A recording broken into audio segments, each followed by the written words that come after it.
네, 첫 경기 오늘 이제 울버햄튼 대 벌리부터 해서 루튼타운 아스날, 그리고 이제 DFB 포칼 글라드바흐 대 볼프스부르크, 세리아 라치오 제노아 이렇게 4경기 정도 먼저 축구 얘기하고, 그러고 나서 NBA 2경기 언급을 할 텐데, 먼저 이제 울브스 대 벌리 먼저 해볼게요. 이 경기는요, 좀 제가 찾아온 게 몇 가지 있습니다. 찾아온 게 몇 가지 있는데, 일단은 벌리가 직전 그 셰필드라는 이 승격 동기한테 홈에서 5대0으로 대승을 거두면서 이제 연패 탈출을 했고, 홈에서도 첫 승을 신고를 했습니다. 그래서 뭐 다소간에 이런 좀 분위기 전환을 했다 할까요? 어쨌든 그런 건 있는 것 같아요. 제가 뭐 여러 차례 벌리 같은 경우는 그 이제 뱅상 콤파니가 감독을 맡아가지고 이브리그에서도 그랬고 승격을 해서도 그 맨시티 축구를 하더라. 라인 엄청 올리고, 저는 왜 그런지 사실 잘 모르겠는데 어쨌든 실패를 계속 맛보고 있지만서도 그래도 계속 이렇게 공격적인 축구를 많이 하더라고요. 다만 이제 울브스 같은 경우는 그 팀의 색깔 자체가 리그에서 손꼽히는 역습팀이긴 합니다.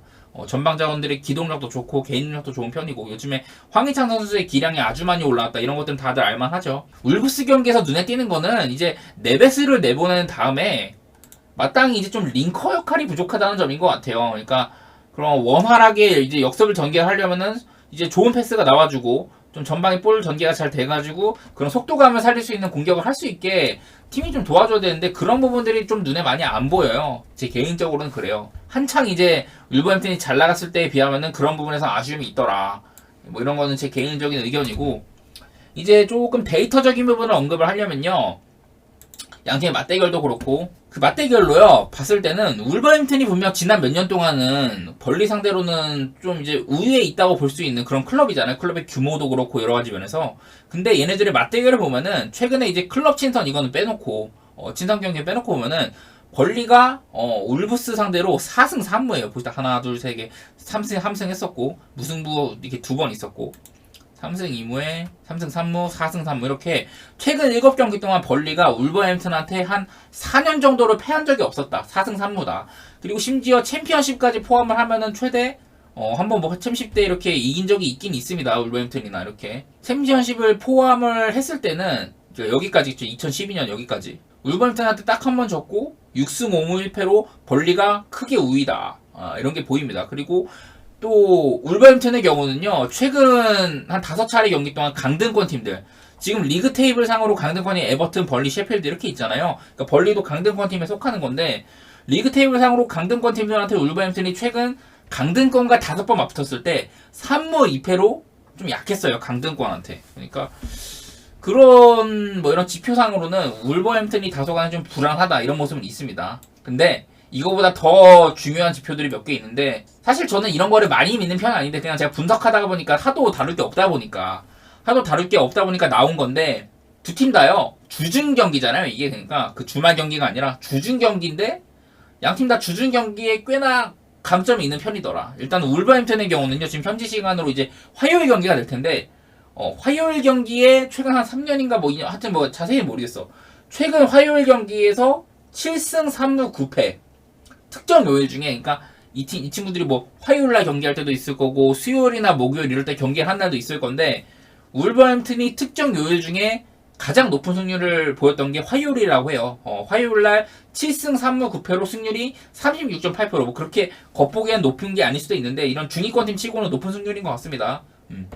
7승 3무 9패로 화요일날 승률이 가장 높아는 울버햄튼이다. 뭐 이런 거는 참고사항 정도만 보면 될 것 같은데요. 근데 재밌는 거는 지금 벌리도 마찬가지로 주중 경기인 거 아니에요. 근데 이 벌리가 주중 경기 때 매우 강했다. 주말 경기 말고 이런 주중 경기, 좀 리그 뭐 주말에 하는 거 말고 중간 사이사이 껴서 할 때 있잖아요. 뭐 FA컵이라든지 다른 뭐 챔스 일정 없거나 리그컵 없거나 그럴 때 이렇게 주중 경기를 많이 하기도 하는데, 특히나 12월 달에 많이 하는데, 주중 경기에서 벌리가 22년 3월 달 이때 레스터 시티한테 패배했던 이후로 주중 게임에서 9승 8무를 달리고 있다. 17경기 연속 무패 행진을 달리고 있다고 해요. 나도 이게 좀 몰랐는데 그렇다고 하네요. 주중 게임에 굉장히 강했던 벌리라더라. 그래서 요즘에 벌리가 뭐 직전 경기에서 셰필드를 이제 5대0으로 제압하면서 다소간의 분위기가 올라온 것도 있고, 울버햄튼의 이런 강점이었던 역습 같은 게 벌리한테는 크게 좀 작용할 만하지만은, 제 개인적으로 울버햄튼의 링커가 좀 모자라 보인다. 막 마테오 르미나 같이 이렇게 많이 뛰는 선수들을 수급한 것 같긴 한데, 좋은 패서를 데려왔다 이렇게 보긴 좀 나는 좀 어려운 것 같아. 물론 뭐 EPL 미드필더들이야 그런 기본적인 능력치 같은 거야 많이들 깔고 가겠지만은 과거에나 이렇게 보이는 것처럼 울버햄튼이 많이 이겼었는데 최근 이 챔피언십까지 포함해서 이때 12년 이후로는 뭐 울버햄튼한테 벌리가 6승 5무 1패로 매우 강했고 최근 7경기 동안 4승 3무로 또 좋았다는 것도 있고 여러 가지로 벌리가 울버햄튼 상대로는 좋은 부분이 많이 있는 것 같아요. 그래서 이 경기는요, 저는 심지어 벌리가 프렌인데 배당이 매우 좋거든요. 저는 이거 벌리 프렌은 일단은 가볼 생각입니다. 1.88이면은 가볼만 하다고 생각이 돼요. 그래서 이 경기는 벌리 프렌을 보겠다. 다음 이제 아스날 경기인데요. 아스날은 지금 눈에 보이는 거는 리그 1위입니다. 아스날이. 물론 이게 또 요즘에 뭐 리버풀이 그때 맨시티랑 비겨주고 맨시티도 직전 경기 토트넘이랑 또 비기면서 최근 2경기 동안 승리가 없었죠. 뭐 그런 것들 때문인 것 같긴 한데 어쨌든 아스날이 1위에 올라있고 반대로 루턴타운 승격팀인 루턴타운은 가까스로 이제 에버튼이 승점 그런 뭐랄까 감점을 안 당했더라면 아마 루턴타운이 지금 강등권이었을 거예요. 여러 가지로 뭐 아스날의 일반승 사이드를 보기가 크게 어렵지는 않은 경기입니다. 근데 이제 조금 신경 써야 될 건 뭐냐면은 루턴타운도 나름대로 홈에서만큼은 그래도 게임은 조금 된다. 그게 무슨 의미냐면은 넓게 봤을 때 루턴타운이요 올 시즌에 홈에서 6경기 1승 2무 3패긴 해요. 근데 득실 보면은 6득점 8실점. 짠물 축구는 된다. 좀 타이트한 승부를 펼칠 가능성도 있기는 있겠다. 그 정도 생각해 주시고 반대로 이제 아스날도요. 홈에서는 6승 2무 무패인진에다가 20득점 8실점으로 매우 강한 화력을 선보이고 있습니다. 그런데 이 아스날이 원정에서는 4승 1무 1패로 스탯은 좋은데 9득점 3실점이다. 매우 짠물 축구거든요. 6경기 동안 9득점이면은 생각보다 많이 적었었죠. 그리고 이거를 또 봐야 되는 게 뭐냐면은 아스날의 이제 원정 경기 성적인데 그때 한번 거하게 몰아넣었던 적이 있긴 하거든요. 그때 언제였지? 본머스랑 할 때 원정에서 4골을 이렇게 득점하기도 했었는데 보시다시피 올 시즌 여기서부터 이렇게 4승 중에 3승이 1대0 승리예요. 브렌트포트, 에버튼, 크페 이런 팀들한테 4승 중에 3승이 1대0 승리였다. 한 점차 승리였다. 그래가지고 아스날이 지금 원정에서 9득점 3실점으로 매우 이렇게 좀 언더 승부를 하는 게 다 이런 이유가 있는 겁니다. 뭐 이제 추가적인 걸 조금 얘기를 하자면은 이 부카요 사카가요 저번 경기에 이제 골도 넣었고 했는데 오늘 경기에 출장하게 되면 부카요 사카가 아스날 소속으로 200번째 경기에 출장을 하게 되고 제 개인적으로 사카를 좀 좋아해가지고 그리고 직전 경기 이제 아스날에서 이제 부카요 사카가 골을 넣었는데 그 골로 그 아마 저거였을 거야 아마 그 리그 경기였는데 뭐였지? 이제 울브스한테 이렇게 넣었던 경기 중에 부카요 사카가 이때 골 넣었잖아요. 그래서 이 첫 득점이 올해 아스날 2023년 한 해 동안 100골을 터뜨린 팀들이 몇 개 있어요. 그 팀들이 맨시티, 레알, 뮌헨, 랩쿡 이렇게 되거든요. 다들 보시다시피 지금 이런 팀들 하면은 요새 폼 굉장히 좋고 특히나 레버쿠젠도 저반열에 있을 정도면 굉장히 득점 많이 했구나 이런 팀들인데 아스날도 거기에 속합니다. 맨시티, 레알, 바이언, 레버쿠젠, 아스날 이렇게 2023년에 100골을 득점한 팀들이거든요. 이런 뭐 최근 폼도 좋고 여러 가지로 여러 가지 좋은 모습 보이고 있는 팀들이죠. 그런 반열에 합류를 했다 아스날이. 근데 이렇게 득점을 많이 하면서도 아스날은요 올 시즌 EPL 기준으로 유효 슈팅을 허용한 게 35개 리그 최저고요. 그리고 XGA라고 합니다. 이제 그 Expected Goal Against 그 골을 허용한 기대값 말 그대로 실점 기대값이 11.27점이에요. 이것도 아스날이 리그 최저수치입니다. 최저수치. 이런 부분들을 생각을 해봤을 때 아스날이 방금 제가 11점 몇이라고 했지? 어쨌든 그 이제 골 실점 기대값도 11.27이고 실제 이제 실점도 11점밖에 안 돼요. 더구나 원정 가서는 9득점 3실점 매우 짠물 축구를 했다고 했었죠. 이런 것들을 생각을 하면 아스날이 원정에서는 뭐 득점이 조금 시원치 않을 것도 기대해보면서도 실점도 많이 안 하겠구나 이런 것까지 내다볼만 하거든요. 제 개인적으로는 6경기 동안 3실점 했으면 굉장히 잘 막은 거야. 그래서 원정 최다 클린시트 올 시즌 원정 경기에서 최다 클린시트 4번을 했고요. 실점은 3점 최저 실점입니다. 원정에서는 EPL 팀들 가운데. 그래서 여러 가지로 아스날이 EPL 수비 1장이구나 현 시점에서는. 물론 뭐 일정상으로 다른 팀에 비해서 뭐 좀 수월할 수도 있어요. 근데 그 와중에도 맨시티 만나 그 토트넘이랑 라이벌전도 했었고 첼시도 만났고 여러 가지로 뭐 강팀들도 만나면서 한 거기 때문에 저는 아스날이 아까 말했다시피 2023년 한 해 동안 100득점을 터뜨린 반열에도 들었고 근데 그 와중에 올 시즌 기준 수비 1장 팀이다. 이런 것들까지 생각을 해보면 일단은 네, 아스날의 마헨을 내다보지 않을 이유가 없을 것 같아요. 다만 하나 걸리는 거라면은 그래도 루튼타운이 홈에서는 6득점 8실점으로 짠물 축구를 한다는 점인데 저는 일단 아스날의 마헨이 괜찮아 보이고요. 최대 뭐 햄무까지도 가능해. 아까 말했다시피 아스날이 원정 4승 중에 3승 1대 0이었다. 그래서 저는 뭐 햄무도 못 볼 건 없을 것 같은데 근데 굳이 확률을 따지라면은 저는 루튼타운 대 아스날 일단 간판 차이도 있고 아스날의 마헨을 좋게는 보겠죠. 근데 제가 말씀드린 여러 지표들 아스날이 수비 일장이나 이런 거 생각하면은 언더도 나쁘진 않을 것 같아요. 그러니까 나는 이거 아스날이 그래도 햄머는 좀 오바 아니냐 루튼타운 개패일 것 같다 이런 분들은요 언더도 생각해봄직은 것 같습니다. 제 생각에는 언더가 2.5 언더 기준이 2.16배인데 뭐 아스날이 주중 경기에서 약간 좀 이렇게 로테이션 돌려주고 할 거 생각하면은 언더도 나쁘지는 않을 것 같아요. 저는 뭐 아스날 마헨의 언더 이렇게 보도록 하고 그리고 다음 경기 이제 컵 대회예요. 라치오 대 제노아, 보루시아 대 보루시아 MG랑 볼북인데 이거는 그렇게 크게 말할 건 없고요. 먼저 보루시아 메넨글라드바흐. 보루시아 메넨글라드바흐가 최근 8경기째 볼프스부르크한테 패하지 않은 것들을 언급해야 될 것 같습니다. 일단은 보시다시피 보루시아 메넨글라드바흐가 최근 8경기 하나 둘 셋 6경기죠. 지금 6경기 동안 패한 적이 없어요. 3승 3무. 그리고 여기까지 보면은 여기까지 자르면은 최근 8경기 동안 4승 4무입니다. 보루시아 메넨글라드바흐가 볼프스부르크 상대했을 때 여러 가지로 일단은 볼프스부르크가 홈이기도 볼프스부르크가 원정이고 보루시아 메넨글라드바흐가 홈이기도 하고 여러 가지로 메넨글라드바흐 쪽이 다소간에 조금 웃는 부분이 있기는 있어요. 그런데 메넨글라드바흐가 지금 이렇게 부상자가 되게 많습니다. 니코 엘베디, 막시밀리안 페버, 율리안 바이글 그리고 뭐 이타쿠라 코까지 이런 애들은 거의 뭐 닥주전급 자원이라고 볼 수 있고 조금 부상이 많아요. 그래서 저는 앞서 말했던 이런 좋은 지표들이 계속 이어질까 이런 부분이 조금 걸리기도 하고 그리고 지금 직전 경기에 둘 다 포칼 경기에서 치렀거든요. 근데 포칼에서는 네 일단은 메넨글라바도 로테이션을 많이 돌렸고 여기 중에 바이글이나 엘베디 같이 맨날 나오는 친구들 베버나 이런 친구들 맨날 나오는 친구들 말고는 좀 다소간의 로테이션을 많이 돌린 편이에요. 일단은 보루시아 메넨글라드바흐 공격에 알파이자 오메가 플레아가 일단은 후반에 교체되어 나오기도 하고 여러 가지로 좀 로테이션 가능성이 있다고는 봐야 됩니다. 볼프스부르크도 메넨글라드바흐는요. 반대로 이제 볼프스부르크도 보면은 이때 무려 라이프치히를 상대로 했던 경기였어요. 1라운드가. 근데 라이프치히를 1대 0으로 이겼습니다. 뭐 그 포울센이 퇴장당한 것도 있긴 했는데 보면은 최전방에 뭐 요나스 빈도 없고 나름대로 로테이션을 많이 돌렸어요. 여기 보시다시피 여기에 마헤라라든지 요아킨 멜레, 막시밀리안 아놀트 다 볼프스부르크의 닥주전들이거든. 얘네들도 많이 아꼈고 그 양 팀 다 보면은 로테이션 가능성이 없지는 않겠다. 이런 거를 생각하면은 이거 보루시아 메넨글라드바흐 아까 4승 3무라고 했는데 그 4승이 전부 다 마헨이었거든요.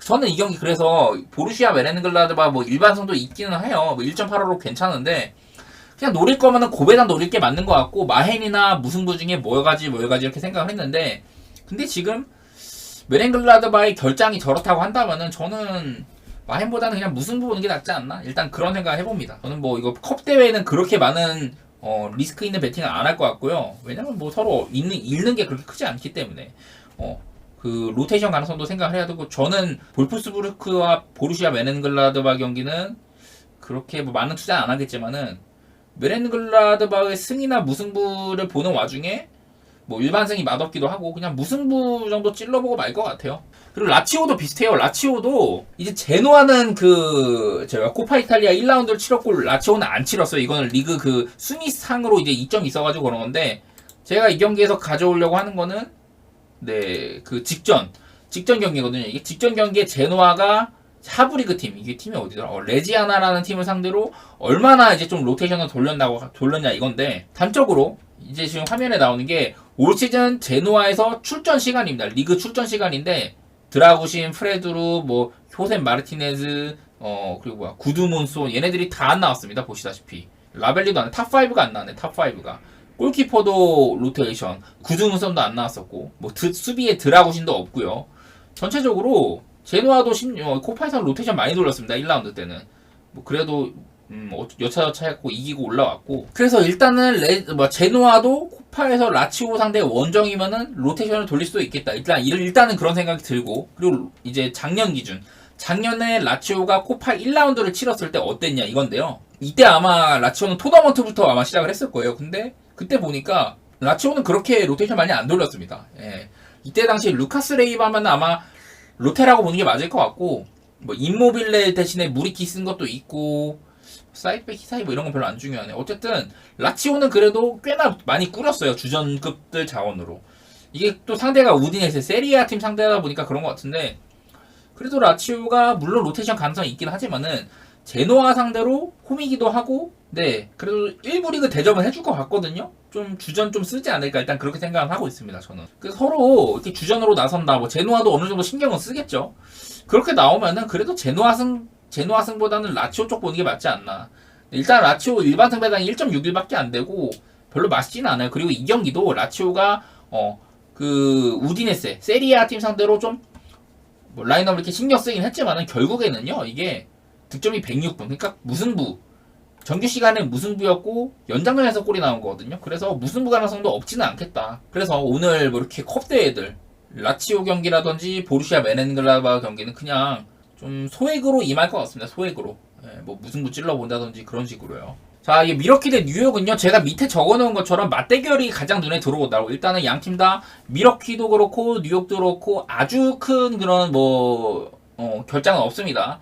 뭐 미러키 입장에서 크라우더의 결장이 좀 아프긴 한데 이미 좀 결장한 지 꽤 됐던 선수들이고, 그리고 뉴욕 같은 경우는 에반 포니에도 그렇고 제프리스도 그렇고 사실상 로테이션에서 아웃된 선수들이라고 보는 게 맞아요. 그래서 그렇게 막 엄청 큰 공백은 아닐 거다. 일단은 그런 생각을 하고 있는데, 제가 일단 이 경기에서 들어본 거는 맞대결. 예, 맞대결 지표고요. 미러키가 뉴욕 상대로 지금 7연승 중이에요. 7연승 중. 마지막으로 뉴욕이 승리했던 게 21년 11월달. 그러니까 한 2년 정도 된 거죠. 2년 정도. 그때 이제 마지막으로 승리했었고 그 이후로는 미러키가 죄다 이겼다. 근데 그 7연승 기간 동안 내일 기준점이 4.5잖아요. 4.5 기준으로는 미러키가 마인이 6번이었다. 그리고 226.5 기준으로는 오바가 2번밖에 없었어요. 그러니까 언더 승부가 양팀 간에는 많았다는 소린데, 근데 저는 이제 올 시즌, 왜냐면 또 릴라드가 왔기 때문에, 미러키가 작년이랑 다르게 릴라드가 왔고 다소간에 앞선 수비가 약해졌다. 뭐 이런 것들 때문에 좀 득점이 많이 날 수도 있지 않냐 이런 생각을 해봐가지고, 그 직전 경기에 올 시즌 가장 최근 경기죠. 그러니까 그때 110대 105로 미러키가 홈에서 이겼어요. 그래서 좋은 레퍼런스가 될 것 같은데, 그 경기를 같이 한번 보도록 할게요. 그 경기 때 보면은 이렇게 110대 105로 미러키가 승리를 했는데, 이날 양팀의 뭐 야투율이나 이런 것들 한번 보겠습니다. 먼저 미러키를 보면은 여전히 크리스 미들턴은 20분간의 관리를 받았습니다. 제가 뭐 여러 차례 크리스 미들턴이 많이 활약을 해줘야 빅3로서의 강점이 있는 건데, 미들턴이 계속해서 이런 출전 시간 관리를 받고 있다 이랬었고, 이날 보면은 아테토쿤보가 또 득점이 굉장히 좀 부진했었죠. 다른 날보다 야투 시도가 상당히 적은 편이었다. 야투 시도가 상당히 적었었고, 이때는 좀 릴라드와 좀 아테토쿤보 간에 이런 교통정리가 좀 덜 됐던 것 같기도 해요. 제 생각으로는. 뭐 어쨌든 그랬었고, 브룩 로페즈가 다른 날보다는 야투의 감이 별로였었고, 릴라드도 많이 던지긴 했는데 요즘처럼 아주 좋을 때는 아닙니다. 근데 또 말릭 비즐리가요 이날 되게 적게 쐈죠. 그리고 벤치에서 바비 포르티스도 핵심 벤치, 식스맨 핵심 벤치인데 많이 좀 별로였었고요. 이런 점들이 눈에 띄는 거는 결국에는 미러키가 요즘에 보여주는 그런 포스보다는 이날 득점 같은 부분에서 조금 부진했다. 쿤보도 그렇고 좀 말릭 비즐리도 그렇고 바비 포르티스도 그렇고요. 왜냐면 다 어지간하면 이거보다는 잘해줄 수 있는 선수들이거든. 특히나 말릭 비즐리 보면은 최근에 말릭 비즐리가 이렇습니다. 저렇게 못했던 때도 있는데, 비즐리가 여기 위쪽, 여기 날짜 보면 왼쪽부터 위쪽이니까 최근이거든요. 최근 경기들 보면은 말릭 비즐리가 되게 잘해요. 일단 출전 시간부터가 엄청 길고 16, 19, 16, 14 최근에 4경기 동안 이 정도 쏘고 있거든? 출전 시간 많이 받으면서. 근데 아까 제가 말씀드렸던 직전 뉴욕과의 맞대결에서는 말릭 비즐리가 무려 0득점이었다. 이런 것들을 생각을 하면은 미러키가 전날보다는 다소간에 말릭 비즐리도 그렇고 쿤보도 조금 더 할 수 있고, 22점에 그치는 게 쿤보 스탯이 말이 안 되잖아. 쿤보도 그렇고 그 말릭 비즐리도 그렇고 브루노 페즈도 야투율이 너무 별로였었죠. 인사이드 덩크만 꽂아도 저거보다 많이 넣겠다. 그리고 바비 포르티스도 이날은 4득점에 그쳤고, 물론 이거는 뭐 뉴욕이란 특성상 그럴 수도 있긴 한데, 일단은 제 생각에는 미러키가 너무 못 넣었습니다. 직전 경기 맞대결 때는. 근데 반대로 뉴욕도 한번 볼게요. 자, 뉴욕도 보면은 이때 한창 랜들이 못할 때입니다. 랜들이 39분가량을 뛰었는데 거의 야투율이 20개 중에 5개밖에 못 넣었어요. 포인트가 16점에 그쳤고, 여러 가지로 3점도 하나밖에 못 넣고, 이 줄리어스 랜들이요, 지난주 NBA 2주의 선수상을 받은 선수예요.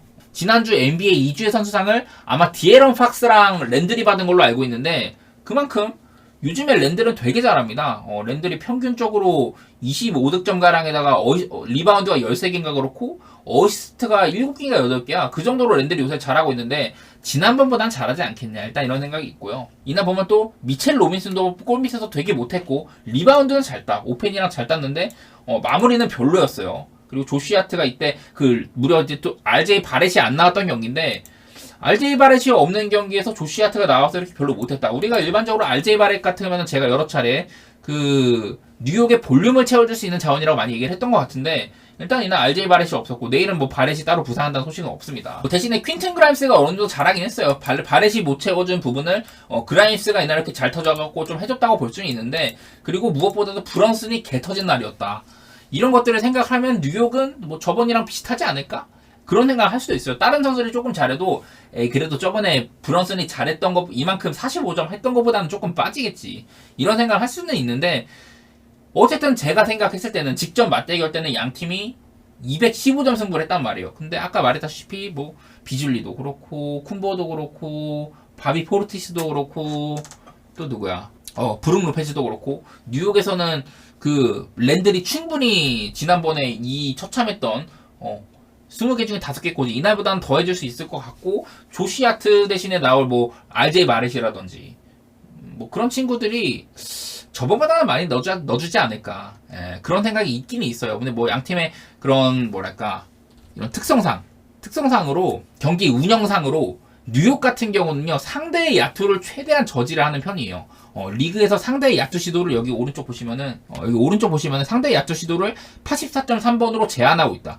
상대의 야투를 최대한 저지하는 팀이 뉴욕 닉스고 그리고 상대의 이런 자유투 시도 상대한테 자유투를 또 잘 안 주는 팀이 뉴욕이에요. 이런 점에서는 좀 언더를 볼만도 한데 근데 저는 방금 살펴봤다시피 지난번 맞대결 때 너무 못 넣었어. 너무 못 넣었고 요즘에 또 오늘 경기에서 보신 분들 알겠지만 인신 토너먼트가 오늘 세크라멘토 경기가 특히 그랬는데 확실히 이런 관중들의 이런 뭐랄까 관중들도 그렇고 선수단도 그렇고 되게 집중도가 높아요. 그래서 저는 일단은 오바 쪽 생각하고 있고 최근 7경기 연속으로 미러키가 7연승 달리고 있고 그리고 그중에 6번이 마엔이었다. 이런 거 무시할 수 없다고 봐가지고 저는 밀키 마엔의 오바 볼 것 같습니다. 오바 쪽. 이 경기는 조금 어려운 것 같고 저 이런 약간 과거의 지표들에 조금 기대게 되는 경기인 것 같습니다. 이 경기는요. 다음은 이제 레이커스 대 피닉스인데 저는 이거는요 요즘에 약간 부커의 컨디션이라든지 그리고 양팀의 상성 같은 부분 그런 걸 좀 얘기를 해보고 싶어요. 내일은 가드 포지션을 레디시가 선발로 제가 적어놓긴 했는데 최근에 이제 맥스 크리스티가 퍼리미터 수비수로 나와가지고 도노반 미첼 잡아먹고 루카 돈치치 잡아먹고 레이커스의 앞선 수비를요 맥스 크리스티가 상당히 인상적으로 잘해줬습니다. 그래서 상대의 에이스를 이렇게 저지해주는 모습을 많이 보여줬어요. 맥스 크리스티가 일단 그런 게 눈에 들어왔었고 이런 것도 있어. 지금 최근에 부커가요 이거 한번 보여드릴게요. 최근에 부커가 이게 한번 결장한 적도 있는데 최근 한 4경기 정도 그러니까 뭐 3경기라고 해야 되겠죠. 3경기 동안 부커가 득점도 23.3점 야투율이 36.2% 3점이 25%밖에 안 돼요. 그전에는 분명 딱 복귀하고 나서 존나 잘했었거든. 2구간이거든. 2구간 동안 부커가 한창 잘할 때는 평균 득점 29점에다가 야투율 49.1%, 3점 40.7% 이랬었어요. 그리고 이와 동시에 팀의 이런 공격력도 많이 버프시켜주는 그런 영향력을 많이 보였던 부커였는데 일단 최근 3경기 동안은 본인의 이런 득점적인 부분도 좀 많이 별로였고 그렇거든요. 그리고 아마 최근 3경기 동안 덴버가 멤피스한테는 승리하게 됐는데 토론토 덴버한테 패했습니다. 부커가 부진했던 기간 동안 좀 안 좋았다는 거. 최근 4경기로 살피면은 부커가 오락가락하거나 아니면 좀 빠졌던 기간까지 생각하면 2승 2패예요. 2승 2패. 어쨌든 좀 요즘에 피닉스의 분위기가 다소 한창 좋았던 부커가 돌아오고 나서 팀의 공격력이 진짜 하늘을 찔렀던 그 시기보다는 조금 내려와 있다. 그리고요. 보시면은 지금 피닉스 오른쪽 아래 보시면은 피닉스의 자유투 시도. 피닉스가 자유투 시도 전체 3등 팀이에요. 3등 팀. 그만큼 자유투 삥 뜯기에 능하다는 소리인데 반대로 레이커스 같은 경우는 왼쪽 아래 상대한테 자유투를 리그에서 가장 안 주는 팀이 레이커스거든요. 그야말로 약간 상성적인 부분이라고 해야 되는데 이게 또 레이커스의 홈 경기고 인신 토너먼트 경기잖아요. 이런 대회란 말이야. 저는 이러면은 레이커스가 좀 홈발을 받지 않을까 그런 생각이 조금 있어요. 오늘도 보면은 인디애나 홈 경기였는데 보스턴이 자유투도 되게 못 받았어. 12개인가 밖에 못 받았어요. 뭐 그런 점도 작용하지 않을까 싶기도 하고, 그리고 또 레이커스가 특히나 홈에서 지금 전체 상대한테 자유투를 준 게 리그에서 가장 적다고 했는데, 특히나 홈에서는 이 수치가요 16개인가로 더 떨어져요. 그만큼 홈에서는 자유투를 더 안 주는 레이커스다. 이런 것들까지 생각을 하면은 피닉스가 다소간에 이런 본인들이 이런 볼륨을 채우는 부분 중에 하나였던 자유투를 못 뜯을 가능성도 꽤나 있고, 특히나 레이커스는 지금 인사이드가 르브론이랑 AD, 뭐 역대 최고의 마무리 중에 하나라 할 수 있는 르브론이 있고, AD도 뭐 인사이드 받아먹기는 최상이죠. 그런 이런 강력한 인사이드진이 있는데, 지금 피닉스의 OPT는 야투 방어율이 전체 25등 수준입니다. 65.8%로 허용을 하고 있거든요. 이런 것들을 생각을 하면은 상성상으로 레이커스가 피닉스한테 앞서는 부분이 많이 있지 않나. 또 레이커스가 지금 또 3점이 안 좋아졌어요. 3점이 리그 또 최하위 수준으로 또 회귀를 했습니다. 시도수나 메이드 시킨 숫자나 3점슛 성공률이나 전부 다 좀 안 좋은 쪽으로 갔는데, 근데 피닉스 같은 경우는 또 3점 수비가 리그에서 괜찮은 편이거든요. 근데 레이커스는 3점에 이런 뭐랄까 기대는 정도가 적은 편이다. 이런 것들 생각을 하면은 글쎄 레이커스의 안 좋은 3점이 그렇게 막 타격을 크게 받을 정도냐, 뭐 이렇게 되는 것 같아요. 뭐 이건 제 개인적인 생각이지만은. 그래서 저는요, 이거 개인적으로 레이커스 쪽에 그 승리를 생각하고 있는데, 뭐 1.5 마인이면 사실 난 메리트는 별로 없는 것 같긴 한데, 레이커스 일반승도 좋고, 레이커스 마인도 갈만하고, 일단 그런 것 같습니다. 그리고 227.5 기준으로는, 그래도, 부커가 있을 때는 피닉스가 오버간 게 많이 나왔고, 요즘에야 조금, 이렇게 오락가락 한다고 하지만은, 그래도 저는 이 경기 굳이 따지자면 오바일 것 같아요, 오바. 뭐, 레이커스도 이제 로테이션에, 하치무라나 벤더빌트 같은 친구도 다 뛸 수 있다고 하고, 좀 이런 윙 자원들을 많이 보강했다는 점에서 일단은 레이커스가 피닉스보다 상대적으로 우위에 설 것 같기는 하다. 여러 가지로 그렇게 생각을 해보겠습니다.